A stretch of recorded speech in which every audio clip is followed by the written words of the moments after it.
gonna eat my taco. Eat my taco, gonna eat my taco. It's barbacoa. How does a fat boy lose weight? Get something that's wrapped by Satan Claus himself. Okay, my peeps, what's going on?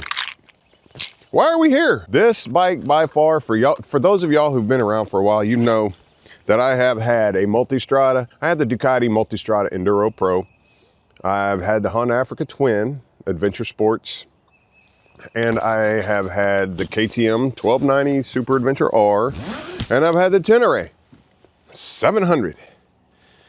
Of all those bikes, all four of them, this one is by far the best. And finally, the USA in May is getting another Tenere. So we're finally getting the World Raid. When did it come out? 2022, 21, 22? I don't know when the World Raid came out.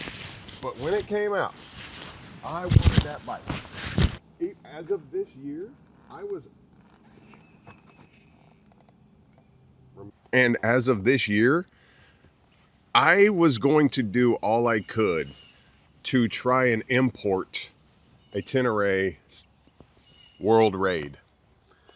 I didn't want to, build it and do this, that, and the other, like buy the tanks and modify this one. I want a real World Raid. And lo and behold, our prayers was answered. We're getting it. My wife was like, so you're getting the same bike? I'm like, no, I'm buying the bike that I built. And that just confused her even more. So yes, I have a deposit on the new World Raid, and yeah, I'm getting the red line white, or red and white one. So let's talk about the differences between this bike that I have built and a World Raid, and why I would want to even buy the World Raid. This bike right here, I have it set up to where I can go long distances and hit the trails. No problem at all. Long distance, highway cruising, that's a little different story. It does get tiring. It will wear you out, but whatever. That's what exercise is for. The forks on this one. These are 43 millimeter forks, but I have had them revalved and resprung, and they're more than capable to handle whatever I can throw at them, right? So the new Tenere, the World Raid, the 26. So anytime I reference it, if I say WR, that's what I'm talking about. When I say WR, it's the World Raid, okay? So the WR has 46 millimeter front forks and a longer suspension travel. I don't necessarily care about the suspension travel, and this is all speculation. Whenever they design the World Raid, they design it for touring, more or less. They design it for probably two up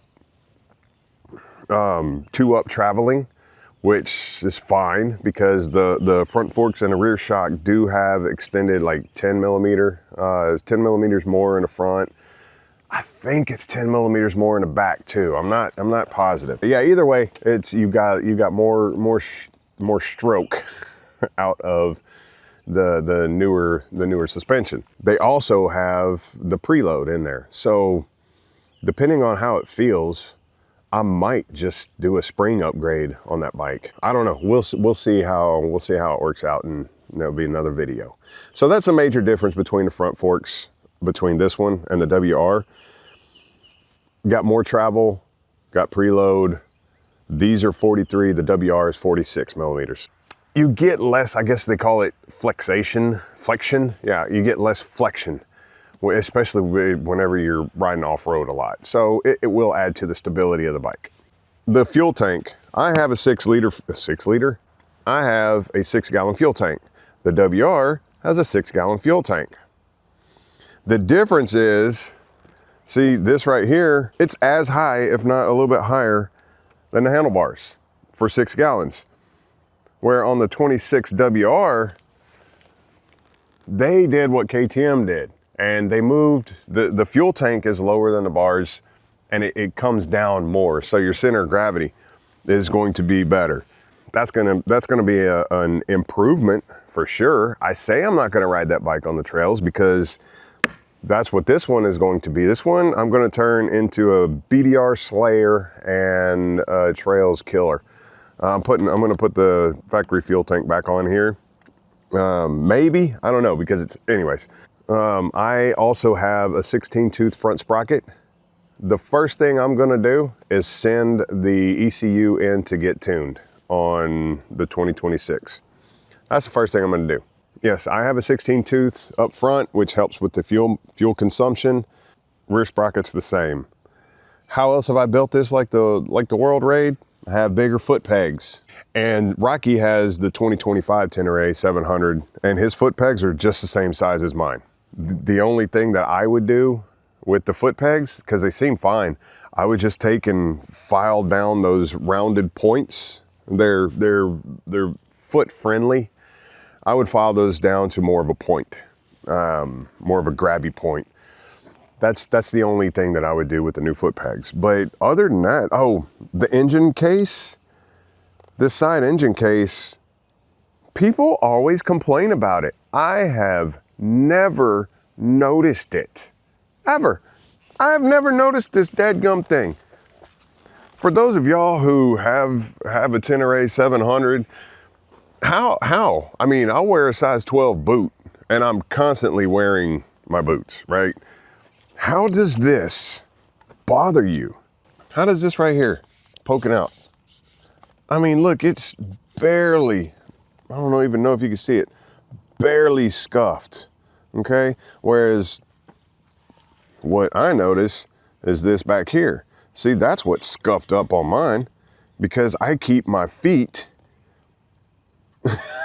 I keep my feet like this whenever I'm riding. Even when I'm cruising on the highway, I don't get it. I've never, ever complained about that. Yeah, whatever. They fixed that on the new actually I think they fixed that in 2024. I say fixed. They changed it in 2024 to a smaller cover. So yeah, ultimately the difference between my bike and the 2026 WR, the split fuel tank and the suspension. With my suspension upgrades, is the 2026 WR suspension really an upgrade?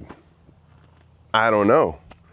I guess we're gonna have to wait till friggin' May or June to figure that out.